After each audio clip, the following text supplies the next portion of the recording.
So I asked Louis, I said, in singles, what would your advice be to anyone? He said, get the point over as quickly as possible, hard and fast, you know. And I think Freddie said the same, really. It is more mini tennis, I would have thought, singles, isn't it? It's not... I just can't ever compare pickleball like to mini tennis. I don't see it like as a comparison, but I do understand what you're trying to say. Where because it's such a short space of time. Yeah, the rallies are much shorter in singles, aren't they? Yeah, you have to be very tactical. Return, smash, and you don't often get many rallies, do you? Not long rallies. I mean, they come and go. Like if you watch the pros, there can be some long rallies. Because they're great athletes. They're around the court. Well, they can cover the court, isn't it? That's the thing, isn't it? Yeah, I suppose you are. So that's the other thing as well. So are you keen on nutrition? Yeah, I mean, I it's all part, isn't it? It never goes away, really. The psychology, if you don't put the right fuel in, you don't matter how you train someone. If you haven't got the right fuel, your brain's not going to work properly, is it? Yeah, exactly. It's completely, all of the professional training, it's just ingrained in me now. It never goes away. It never goes away. And do you include that in your coaching when you're teaching people, sort of say, if you want to get better, it's not just about being focused on the game, mental preparation, physically in shape, looking after yourself, stretching. Yeah. So I have the performance psychology like coaching, so it's separate. Yeah. So when I do that, then yes, we talk about everything that goes into being an athlete. I'm working with a pickleballer at the moment in the UK. And yeah, we've talked about all those things. And the way that your mind transforms when you actually see yourself as a professional athlete, rather than, person first, pickleball a second, you actually switch that. And when you have a goal in mind, like to win or to win big, or you have big goals, big dreams, then you have to switch around that mindset. You have to be the professional athlete first in everything that you do, from waking up to going to sleep. And yes, people have jobs, but you're the athlete first. So you find things in your day that are going to benefit you, and if that's as simple as eating the right things, then you've ticked that off as a goal towards being an athlete. Yeah, totally agree, because I used to play a lot of rugby, and there's a top England coach, guy called Peter Winterbottom, who's now the director of rugby, and he was asked, these guys say they're semi-professional rugby players because they get paid, they're part money, and he goes, no, they're not semi-professional, they're amateurs who get paid. He said there's a very big difference between being pro and a semi-pro, because it's your attitude towards how you train and focus and all that. That's being professional, or even semi-professional, doing it half the time. But exactly, that's what you might be getting a bit of money, but he said, no, these are just good amateurs. He said, because if you were semi-professional, you wouldn't be playing for this team. That was his focus. And it sort of resonated with me a little bit, because if you want to be good at anything, isn't it, you have to have a professional approach to it. Doesn't in life, isn't it? Things don't happen by chance, do they? No. I mean, I listen to some of these, like Johnny Wilkinson, fantastic goal kicker, and people say, oh, he's lucky. He said, no, I practiced, I don't come off the practice ground until I get 10 out of 10, 100%. And then you create your own luck, if people want to call it luck. If you're drilling 100 drives down the line, this is what Thadia said to us when we kept coaching. She said, right, watched us, and then she asked us a very simple question. How many shots do you think you have in your rallies? 0 to 5, 5 to 10, and we all go, 5 to 10. And she said, no, it's 0 to 5 if you actually watch. And then by the end of the evening, we were doing 10 to 15, 15 to 20. And she said, you must practice, because if you just play the games that watch down there, and these people were playing and there was like 4 shots and the point was over, how are you going to get better if there's 4 of you on a court and there's only 5 shots? You might have only played 1 shot. It's not going to improve you because you don't practice that skill set, do you? No. And it's also, so I would follow that up with the most important thing is that when you go to practice, you practice with purpose. So purposeful dinking. So springs to mind. One of the first things that I will ask a player that I'm coaching, say we've done a drill and they come away, the first thing that I ask them is, how much effort did you just put in? And if it's not 8 out of 10, 9 out of 10, or 10 out of 10, then it's not valid.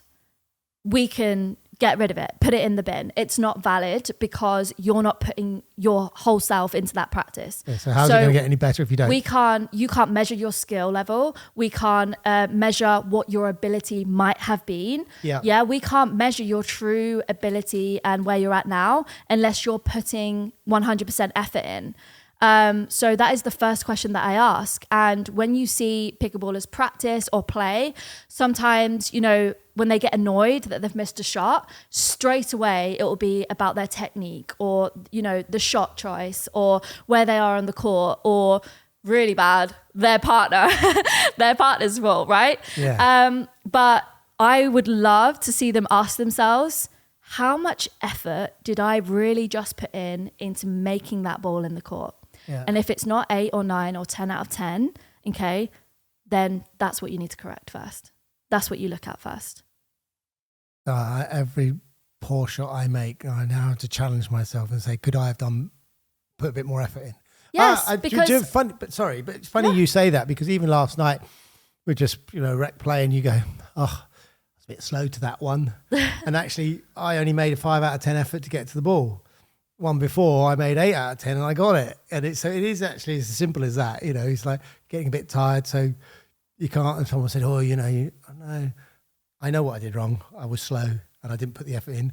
But why didn't I not put the effort in? Well, it's 9:30 and I'm tired. I've had a long day, so I'm not going to hurt myself, you know.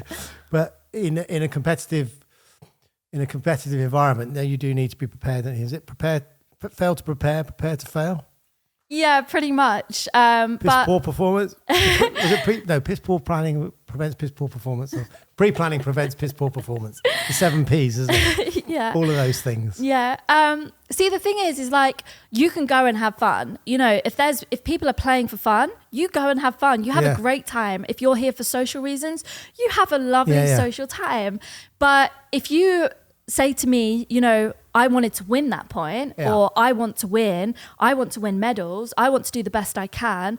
Okay, you trying your hardest. Yeah. That's the first question you ask yourself. Yeah. You know, there's no point getting annoyed at yourself, like you said, you know, for, oh, that was the wrong shot, or I should have done this. Why did I do that? Did you try your hardest first? Did you really try your hardest? And, you know, that's kind of what I'm here to do in terms of like changing the mindset of pickleball in this country, because there's a big thing that I've seen, right?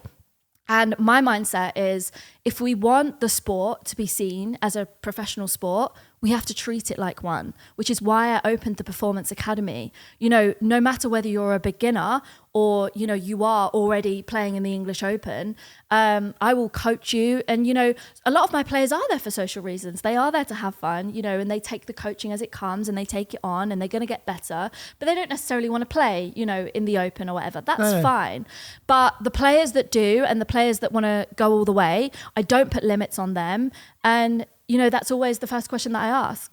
But I think that's a problem we have in this country at sport, at grassroots level. So I used to coach football, and a long time ago, but Tesco's in collaboration with the FA did a thing where you get kids who go off to academies. There's that, but then there's thousands of other children out there who are very talented and don't get the opportunity.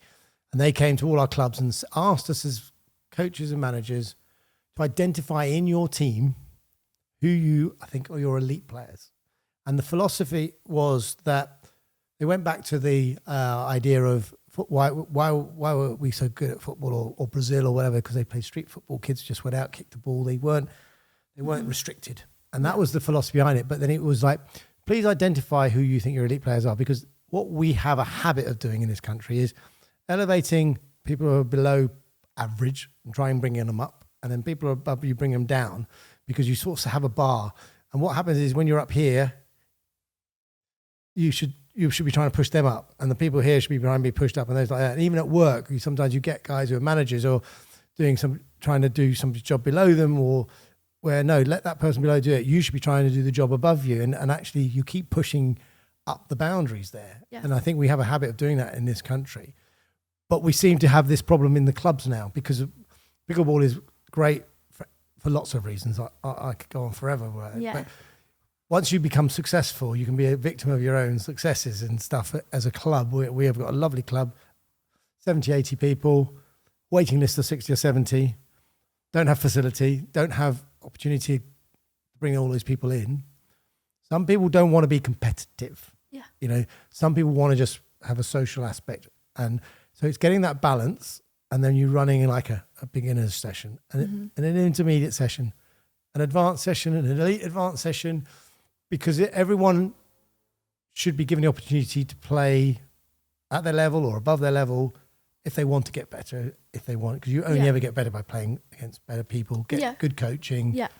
And that's the hardest bit, I think, we have. I think our club are doing a brilliant job of doing it.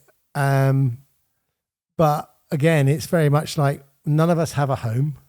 You know, we're in 5 or 6 different locations, so we don't all just turn up. So I don't know what, when you say an academy, in my head, I immediately think you have one facility where everybody turns up all the time, walking through the door, welcome to Spicy Pickleball. You know, there's 5 courts. You know, a bit like the idea of what's hopefully going to happen at the pop-up event where they're going to have those courts up there. Yeah. That you walk in and there's pickleball and you can play it whenever you want or whatever, but there's that opportunity. And that's the bit I don't know what's going to happen, because clubs are only as good as the people that run them. It's all volunteers. They don't get paid for doing it. Yeah. And that's just when and I think Pickleball England do a brilliant, brilliant job. You might have a view on this governance issue. Don't really want to put people under pressure, because I know it's a very sensitive subject at the moment. And I just wonder how we sort of bridge that gap. Is pickleball? I'm excited by it because I think it's just going in one direction. Yeah. Or are we just in a honeymoon period, and then it might just sort of like, because all of these sports, if you don't underpin them, grassroots level, you've started this sport here, present company excluded, with a fairly aging demographic. A lot of people who are 50 plus, 60 plus, they're not going to be around forever in the nicest possible way, but we are living longer. Do you see where I'm going? Is that I hope that there is this pathway that's being set up, because I know in grassroots football, I've seen so many kids I thought had so much talent, but given the right guidance or given the right opportunities, could have been as good as Frank Lampard or someone like that, but didn't. They didn't get to the academy. But if they were given an opportunity, and some are late bloomers, you're not pigeonholed at an early age. Yeah. You know, you're maybe fortunate you loved your sport and you committed yourself. I mean, that's fair play to you for being so committed as a youngster. I mean, how did you avoid the distractions, actually? Did you love the sport so much? Tennis? I mean, yes, but I think when I put my mind to it, I really go for something. As soon as I latch my mind onto something, nothing can get in my way. So a bit like from what you've seen over the last year with me in pickleball. Yeah. Once I latched my mind onto it, I went 100% into it. And to go back to what you were just saying about, I was rambling a bit, sorry. No, about giving, I completely understood what you were trying to say. And that's kind of why I'm here. It's why I'm doing what I'm doing. I do not put limits on players, no matter what age they are, no matter what level they are right now, no matter what ability they think they have, because it's always 10 times higher than they think it is, most of the time. Do you think is it that you throw a number like that 10 times? I mean, is that you just being kind, or do you think... No. But how do you measure that when you say 10 times? Is it like if someone's can dink for 4, after about a 5th time they might fail away, you actually, if you really wanted you could do 50 dinks without a problem? To be honest with you, I'm not 100% sure. It just makes sense in my mind. Yeah. I'm not 100% sure. Yeah, that number just makes sense in my mind, to be honest. And it's just from what I see. Yeah. And that's literally what I'm here to do. I'm here to give players opportunities that they wouldn't necessarily get, because they wouldn't push themselves to do it, because they wouldn't have the belief in themselves. Yeah. So I have that belief for them. And all the players that come to my academy, they will improve improve. Like every single week, they will improve, they will improve, they will improve. And not only will they improve, but they will also feel better about themselves, which means they will go and compete more. And that opens more opportunity for them. And then that means they will go on to win more. So I give the opportunity to players of all ages, you know, from Ollies who are 13 to Georgia and George who are in their 20s, and then to players in their 30s, 40s, 50s. I teach, exactly, higher. I tell them all, stop putting limits on yourself. And it is something, you know, as humans, that we like to do, is we like to limit ourselves and we like to limit other people. And I've seen it, and it's huge in clubs, actually, from what you just said. I do understand the structure, you know, of having different groups, because even I have, you know, the beginners group and the next group and the performance group. But it's very important to not limit players and to not give them a label and to say, you know, this is where you are and that's it.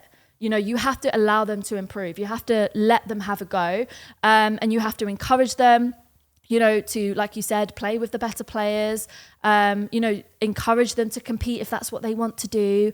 You know, from when I came to your club, I think I told everyone at the end, guys, you need to get out there because you are so much better than you think you are. You know, you can do so much more than you believed you could at the start of this session, you know. But most of that is not about the physical ability, isn't it? That's the mental approach. People mentally don't think they're good enough or don't want to. They fear failure. They fear. That's why it's my number one thing. Sport is about the mind, isn't it? It's not. I mean, you know, it's rattling around in my head. Rory, you follow golf? No, not really. Well, so Rory McIlroy, number 2 in the world. You know, he hasn't won a major for 10 years, and on last Sunday in a major, he was 2 shots clear. He came back from 4 behind, 2 shots clear, with 2 holes to go. All season, putts within 3 to 4 feet. He's done like 500 or 600 of them. He's never missed. He missed 2. And no one can explain it. He's gone off. He's disappeared for 3 weeks. And he's had some stuff going on in his private life. But all the top commentators of sports and all the people talk about saying, it's just what's going on in his head. It can't be anything else because he has the ability. And why someone in that position who can do that 99 times out of 100 on those last 2 holes, he only needed to get one of the 2 in, and he missed both of them in different holes. And it's just like. Do you want me to tell you why? Yeah, go on. So. And you don't even follow the sport. Going back to from what I said actually a little while ago, we all have a survival instinct inside of us. Now, I like to picture it as a little lion inside of us. Everyone has one, but it has a blindfold on. So we've always had the survival instinct, the fight or flight instinct. We've always had it. It's what's kept us alive. The only thing is... Still keeps us alive. Yes, exactly. The only thing is our lions have a blindfold on. It does not understand context. It does not see what you see. It does not know that we're in 2024. It does not know that we have what we have around us. It doesn't know that. All it knows is what you feel. So when you feel nerves or you feel excited or you feel anxious, the fight or flight kicks in. And the first thing that humans want to do is run. You know, when you're faced with fear, when you're faced with a lion, it tells you to run. You know, you don't want to face it. Apparently, you're not supposed to run if there's a lion, are you? Or is it a bear? You're supposed to keep still, but you know, your natural instinct is run. But you want to run, right? As humans, we want to run away. And when you get to that point and your survival instinct kicks in, so you know he's 2 away, right? He needs 2. He's in that moment and he feels anxious and he feels nervous. And his entire inner lion is telling him to run away. Now, that is incredibly difficult to deal with because your lion is telling you you're in a life or death situation. It does not see that you're about to hit a golf ball. It thinks that you are faced with a lion in front of you. So what I teach in a lot of my sessions and what I teach my players is all about the survival instinct and how to stroke the lion like it's a puppy. You have to, you know, rewire those neurons so they're not telling you this is a life threat. And the chimp. Very similar to the chimp, yes. And, you know, taming it. Have another beer, no. Or you know, you're going to fail, you know, and you've got to tell the chimp to get back in its box, haven't you? You have to tell it you're going to be okay. Yeah. You're going to be okay, and you can do this. And it sounds so simple, but it is one of the hardest things for us humans to do because it's a natural thing inside of us that we have and it keeps us alive. Yeah. So we're born with it. Yeah. So, we're going against the entire grain of our being. So it takes, some intense mental skills training to, rewire those thought habits. If you want that, get in touch with Mollie. Yes, you can. Yes, you can. I have already started helping pickleballers actually, and I've just started literally just now, just sold out actually a couple of workshops just by messaging a few players who I thought could benefit. Yeah. So I started doing these group workshops for mental skills, performance psychology. Remotely or? Yeah, so it's all online. That's the great thing about it. Because I have worked with athletes like all around the world because it's all online. Yeah. Obviously it's a little bit better if you've got, that personal touch, but it can all be done online. Yeah, it's all online. So yeah, I can't wait to get started with that and see the pickleballers, the difference that it makes in them. Because I definitely feel like there's a huge need for it. Do you work with other psychologists? I mean, people like Stephen Peterson. Have you sort of gone to any of their things and seen what they have to say and read? Yeah. And yeah, because I assume things like anything, things evolve as well as scientists learn more about how the brain works, because it's far more powerful than any computer, isn't it? But yes, I know other sports psychologists, performance psychology coaches, psychologists, and the thing is like everyone has their like thing that they latch onto, their like subject. For me, it's not the only one, but the main one is that survival instinct for me, because it changes everything, especially for an athlete. It's so important for athletes. So I've really latched onto that. And, I've tried to learn everything there is to know about it. And every sports psychologist will have that thing that they latch onto.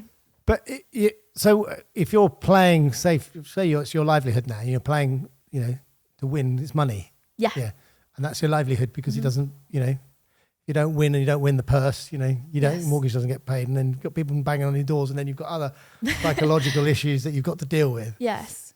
I mean, that must be, That's your survival instinct, right? Yeah, again, yeah. So in that moment, a match point, I've got to win this. Exactly, yes. And it feels like life or death. And your body gets anxious and you get nervous, and you have to win this point. It's the same mentality. You have to come out of this alive. It's exactly the same thing. And, teaching someone the skills of how to stay calm and how to stay in the zone, how to stay focused and play the way you want to play. And it can be done because we've seen champions over and over again, and that's where they come from. Well, I suppose as well, that's why you got some of these. I suppose the era of Federer, Djokovic, Nadal, Murray is not just sports science as well, and keeping their bodies in shape as well, but their mental strength and their probably as well while they're still at the top. It's one of the reasons, genuinely, I think it's one of the reasons that I'm so good at what I do, is because I have grown up around great coaches, that I have been coached by so many amazing coaches. So fun fact, when I was younger, I trained at Nadal's academy where he was training. Yeah. So not the one he has now, but where he was actually training with his coach. Yeah. So I did a lot of training there growing up. I, had some sessions with his coach, and I saw the way he coaches, and pretty similar, whether he knew it or not. He had the mental element in there. And I've had some amazing coaches. There's a very well-known known tennis coach in the UK. He actually sadly passed away recently. Oh. But he was so known for pushing people past their ceilings, past what they thought their limits were. And I know that sounds a bit grueling, but it's not necessarily. It's just pointing out and giving your heart to someone, so with the best of intentions, just letting them know you can do better. I know you can do better. You can try harder. You can achieve more. Well, often a lot of us don't know what our physical boundaries are. No, either. Exactly. Yeah. You think, I'm tired. No, you're not. Yeah. You think you're tired, but you're not. To know. If you've never gone through the ceiling, how would you know? Exactly. Yeah. Come on, you can do another rep. You can do. You can run another mile or whatever. Yes. It is all in the mind again. Yes. It's all. I'm surprised you haven't seen the OG Boys. I thought you liked football. You said you were a Villa fan. Yeah, I do. I mean, I like all sports though. How do you become a Villa fan from Hertfordshire? Friends and family. Because isn't that sort of Essex more sort of West Hammy? Or are Yeah, you going? I mean, it's a little bit of everything, to be honest Right. with you. Like around me, I have a lot of different supporters where I am because it's just outside of London. Yeah. So to be honest with you, there's everything all over London. You get everything. But yeah, it's a bit odd, like where I live, because it's just outside London. A lot of people have moved out of London, Yeah. you know, so it's a bit of everything. So you do other sports? I did do other sports when I was younger, yeah. I did a couple before I had to dedicate all my time to tennis. One of them was football, Okay.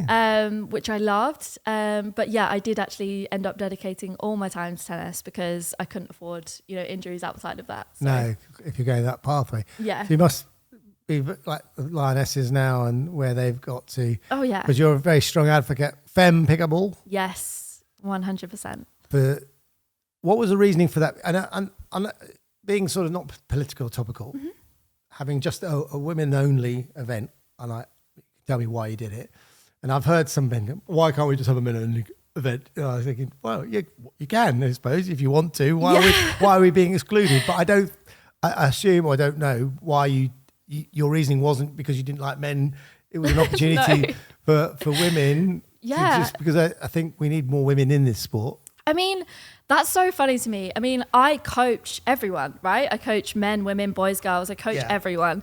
And I would never exclude anyone. It's not about exclusion. It's about creating opportunity. So one of the things that I noticed very quickly about meeting players and meeting lots of people at various tournaments is that the women needed a boost in terms of their mindset, in terms of their confidence. They needed a boost. So from Going what back to the psychology again, isn't it? Yes, from what I've seen in pickleball, the thing is when men don't realise, because we're going way back, the way boys are brought up, the way men are brought up, they are most likely to, when they take on a new sport, go all in, give it a go, be competitive, no matter who they're playing with. They go out there, even if they're a bit nervous about it, sometimes actually causes them to be over the top, loud. They get into it, they will go for it. It's a security blanket, isn't it? Sometimes. Yeah, being exactly. loud. Yeah, it's the armor. Yeah. Men have armor. Yes. And they're taught almost that way from their upbringing. Yeah. You just go into Be a man. Exactly. Yeah. Things like that. So women don't have that. But men wouldn't know that because they haven't experienced it from a young age. So it's very hard. I get it's very hard to understand something, that you would have no experience of. Whereas women have been brought up, to make way for other people, to be people pleasers, which is a big mindset shift that I deal with in female athletes, is that people pleasing, and actually putting themselves first as players on the court, and playing the way they want to play. And this is what Femme Pickle is about: uplifting women, giving them the confidence, giving them, a really comfortable environment to be in, and go and play. Some of them were just there because, some of them hadn't been to an event before, and the all-female event made them feel really comfortable to come out and give it a go. Great. Goal achieved. That was amazing. Tick that box. Yeah. Yes, which brings more women into the sport. Yeah. And then we've got all the women that already play and just wanted to be surrounded by all these other amazing women and lift each other up. Yeah. It's a chance to, be confident, be who you want to be on the court in that environment where they don't feel, the intimidation necessarily. Oh, no, I get it. And funny enough, when I play now, I think this is what the mixed doubles is so great at. And it's, mixed doubles and men tennis, or mixed doubles in tennis, it is more about, power, men against women. Physiologically, you can't compete in that. But I think in pickleball, it doesn't matter, because what's great to see, well, Dadia and Pay beating James and Louis. Yeah, I'm so glad you said that, because it's so true. No, but it's balanced. I don't see it when you go on court playing with it's me and a woman. When we have mixed sessions, a match up, we use an app. You've got two men against the mixed doubles, or you've got two women against the two men, and whatever. Some people don't see it that way, though. No, I know they don't. Yeah. But I don't. And I actually, and some men go, oh, she's going to be the weaker player. Yes. Oh, well, more fool you. Automatically. But more fool you. Exactly. Because, because that's just, but I think that's just, fortunately, it's way a lot of men have been brought up, and it's the way life has been. But I know there's a shift change, but that's why I think pickleball is very leveling in lots of ways, because you can compete against anybody. Yes. It doesn't matter who you are. No. And part of this, the reason for doing the podcast was as well, is trying to grow the pickleball community. I wasn't really going to just do interviews. It's all it's been at the moment. I was going to I wanted to be more of a bit of a show, talking about what's going on in different things. But the guests, you've all been wonderful. It's been great to know you. And then, I met Maisie Wise, and she was telling me about her dad, and her dad runs a disabled wheelchair league up north. And I said, I'd love, and I know there's a guy called Andy down here who plays in a wheelchair, and I've seen him at tournaments playing with an able-bodied player. Yeah. And you just go, wow. And I'd like to hear their story, and having girls on and guys on, and older people, younger people, had Lauren on last week. Lauren's podcast is coming out shortly, just knowing his story, and completely threw me slightly, because he had no sporting background. And the way he plays, I think his background, he must be sporty, but he wasn't. Yeah. And a lot of my players don't actually have a sporting background. No, my wife's taken up pickleball. I brought her in. She never played racket sports in her life. She's a very competitive person, always has been netball-wise, but she wasn't a rackets person. Yeah, you don't have to be. No, you don't have to be. And she's competitive inside her, which is great. And but she's got a blank canvas to start from, and so she loves to be coached and loves to learn new things and what's good and what's bad and stuff. And I just think this is what I find about the sport. I think you talk about mental stuff. I think it's also brilliant for your mental health, because you're focused on the court. Nothing distracts you. When you're in that moment, you can't be thinking about your utility bill, or those negative things, because everyone has a break. Everyone has stuff in their life going on. Yeah. But I think sometimes you find, had a hard day at work, go and play pickleball, and that sort of decompresses you for a couple of hours. Yeah. Coaching, you learn, and it's an all-round body exercise. I just think it's a fantastic sport. Where do you see, or where would you like it to go? What do you have a vision? Do you have a dream of what you can do as a player, what you can do for pickleball, or where you'd like to see pickleball go in the next 2, 3, 4, 5 years? Yeah, pickleball's just going to keep creating opportunities. The reason that I've already started the Performance Academy and why I keep saying, we need to treat pickleball for what it is. It's a professional sport. There are professionals playing it. Yeah. It needs to be shouted from the rooftops a little bit more that there are top players and, we get paid to play. I'm full-time in pickleball. There are opportunities for you, and there's only going to be more and more opportunities. And with tennis, there's the college opportunity to go out to the US and play college tennis. And it's only a matter of time before that comes for pickleball, because they've already... But it's economics though as well, isn't it? Money, where's the money going to come from? Because for you to get paid by us, you must get paid. If you're getting paid by your sponsor at the moment. It's treating it like a job. Yeah. For them, there's got to be a return. Or sometimes they have to be long-term investments, because they can't see the rewards yet. Yeah. Whether it's branding, if you wear, Mollie's, the social media side of it's important. Perhaps where is Mollie on social media? How many followers she got? If Mollie wears somebody's trainers, is that going to sell more trainers? Yeah. And that's the thing, isn't it? Even women's sport in the UK, the Lionesses did a fantastic job, and you see more of their football matches now, and I love watching their games. Yeah. I even have sneaky peeks at netball and that. But I've heard recently, even the Super League, that 2 of the teams, so-called best teams in the country, have been closed down. And the money, it's all about sort of money and that, and that's the bit. I hope pickleball gets that right. I believe it will. Yeah. I believe it will. The right people come in. Yeah. And, and that's, I think it's so important that whatever the governance debate is, it's treated with the right respect. Mm-hmm. I think the opportunities, like you say, it's a professional sport. Yeah. There are opportunities for people to have a career as a professional sports person. Yeah. And doesn't mean you're, your career at football maybe is over when you're 35, 36. Rugby, you're over when you're 32, 33 maybe. Tennis, there's a core of these guys at 37, 38 coming to an end. I know Roger Federer is 41 when he retired, but that's a long career, but that's not often. Guys limit pickleball,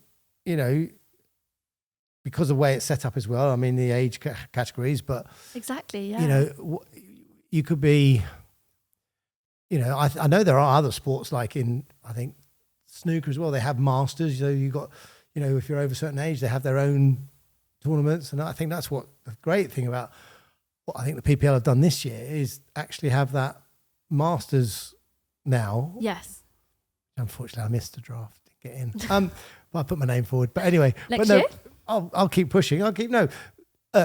Someone said to me, the way the draft works, it's more probably about who people knew, people who are familiar in the circuit. So the more people come in, if people don't know who you are, you're not going to necessarily be picked out. Come and see me. They won't be able to turn you down.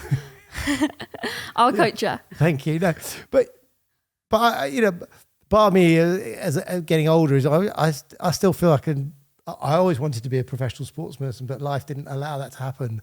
But I don't see the reason why I can't get better at it. But then you get to a certain age in life where you also still have to pay your bills. Mm-hmm. And so you have to balance between what you can do, where you can earn your income, and then dedicate time to your passion in your sport. Yeah. And that's where you obviously, I think Thadia is the only full-time pro, or are you full-time now? Yeah, as well, I am, where you don't have a second job, because I know James has got a job, I know Louis got a job, and so is Freddie, and it's difficult for them. And I just think, James, how do you stay at the level you are? And he said it's difficult, really difficult, because he hasn't got a 9-to-5 job, he's got a full-on job, and then he's got to find the time to practice, or he's got an abundance of talent, and it doesn't go away. Yeah. Because I've also heard with pickleball, some people say actually it's one of those sports that maybe you don't have to practice as much as you might in others. I mean, you can go away for a few weeks and come back. Your level hasn't dropped. Whereas something like tennis, people say if you don't practice every day, you will drop. Well, you can go and play pickleball no matter what level you are. Yeah. So in terms of that, yes, if you haven't practiced for 3 weeks, you'll still be able to go and play. Yeah. It's not necessarily going to be, the level you were at 3 weeks ago, unless you already have, a lot of people are lucky that come from other sports because they already have that muscle memory. Yeah. For someone like me, the Jameses, because we have that core muscle memory, for us, if we go away and then come back, it's still there. Yeah. But that's because we've trained it for so long. Was it 10,000 hours? Well over. Is it? Yes. No, but isn't that the thing? The muscle memory is based on 10,000 hours? Yeah. And actually 10,000 hours is a lot. Yes. It's years, isn't it? Yes. It's a long time. But so you can go and play, but I wouldn't necessarily, say it would be at the same level. If you were practicing, the level would be higher. Yeah. An interesting one. Might have to come and see you. So to lighten things, so you're a big music fan, I believe. Are you? I guess. Well, it was on your Facebook page or somewhere. It said music, big for music, or it said professional this, and that. So careful what people write in certain areas. I don't know. Yeah, I saw it said big music. Are you a big music fan? I mean, yes, I listen to music all the time. Yeah. I mean, if I'm not doing anything, even when I'm doing things, I'm always listening to music. Does it help? Does it help you focus? Yes, I mean, for me, because I take in so much information all the time, having music on allows me to kind of shut out certain things, right. Even noises sometimes, but the world around me, because, how do you decompress? How do you come down? So one of the ways I do that, I will wear my headphones a lot. A lot of the time you see me, I will have my headphones on. Luckily for me, I don't know if I just have an approachable manner that doesn't stop people coming up to me, because I wouldn't want it to, but I will have my headphones on a lot of the time. Is that how you chill out though? Yes. Listening to music is definitely up there. Meditation is also up there. Yeah, it's also up there. Yoga? Not so much, no. I mean, I stretch, but I haven't There's been to stretching and yoga. there's stretching. I haven't been to yoga in a long time. But some people say it's help that sort of helps with your core strength, which must be very. Oh yeah. Your core strength in pickleball is really important, isn't it? Oh yeah, I did Pilates for like 10 years. Yeah. Yeah. And that helps your game. Yes. Yeah. It is pretty much, it's like injury prevention. Yeah. You know, that's what it is. It strengthens those small muscles, you know, that you wouldn't. The muscles you did, work. Most of us muscles You wouldn't know you had. You don't know you have, and then you find them, don't you? Yeah. Yeah.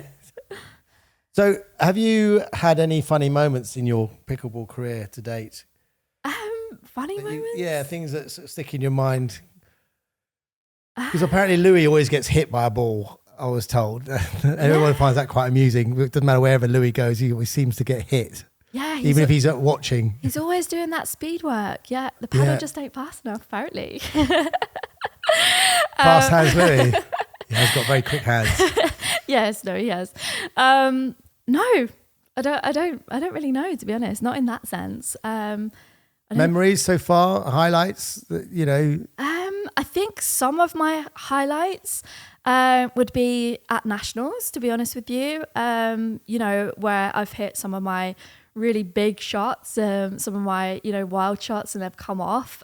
So, you know, I'm quite rare. I have a single-handed backhand in me because I had that for when I played tennis. Roger. So when that comes out, that's a bit of a highlight for me, you know, when I hit that single-handed winner past people. You know, it's pretty much when I've hit my big shots. Those are the real highlights for me. That resonates with Freddie. When Freddie was on us, he played tennis as well growing up, and he said, like, he'd come off court and he'd lost, and his mum would be, "Wow, it wasn't good today." And he went, "But did you see the single-handed backhand, Mum?" And she's going, "Yeah, well, it won 1 point." But he goes, "Yeah, but that was the bit I really enjoyed." I mean, that wasn't really me, to be honest with you. No, I don't. Are you a good loser? Yes. Yeah. Like I said, like, it's gone. My personal ego just isn't big enough to kind of cause that in me, like whether I win or lose. And well, finally, we've been.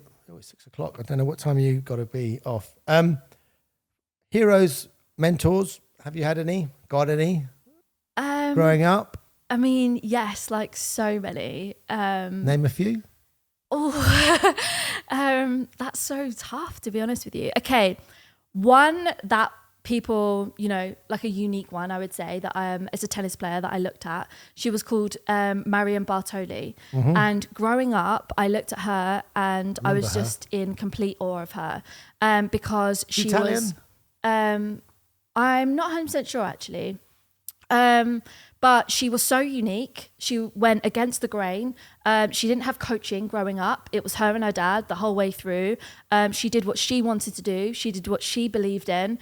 She had two-handed, both sides. And she was ridiculed a lot for her weight, for her fitness. But I remember an interview she did before she won Wimbledon and then afterwards. And they question her weight all the time as a woman, you know, it comes up. And she said, I'm a small player. I play the way I play, and I need all the power that I can get behind my shots. And that's why I will continue to do the way, you know, play the way that I play. So don't question me, pretty much. And she went on to win Wimbledon. And she said, see? And, you know, people... Most people, that would be the pinnacle of their career, winning Wimbledon, isn't it? I mean, exactly, it was. And all those people, you know, that were criticising her and thinking, you know, she's never going to get anywhere. She's never going to be a winner. She's never going to be a, you know, Wimbledon champion. How could she be? She's not like the rest. Yeah. And she said, watch me. And so, and that has stuck with me like my entire life. And I'm still in awe of her for doing that. And that sticks with me. Oh, good for you. I saw sort of an interview with Kyrgios and Djokovic said, "Give me a year on my diet, my regime, you'll win the Wimbledon." And Kyrgios, nah, not interested, because he is his own player. I mean, they say he's the most talented tennis player out there, but just there is something going on up here that just stops him winning things, isn't it? I think, you know, I don't know whether it's the effort. It has to, but all of these things has to come from within, haven't they? Yeah. Well, I think we've covered most things. Yeah. I think it's I love all the psychology stuff. It's great. I wish you all the best. Thank you. we're going up to the Open, playing on the Sunday and the Monday. Don't know if you guys will be up there then. On the Sunday, yeah. Yeah, so see you up there. Yeah. Wish you all the best. And you. Come back with medals. We'll try. Mixed doubles 3.5 over 50s or whatever it is. Nice to meet you, Mollie. Thank you. Thank you.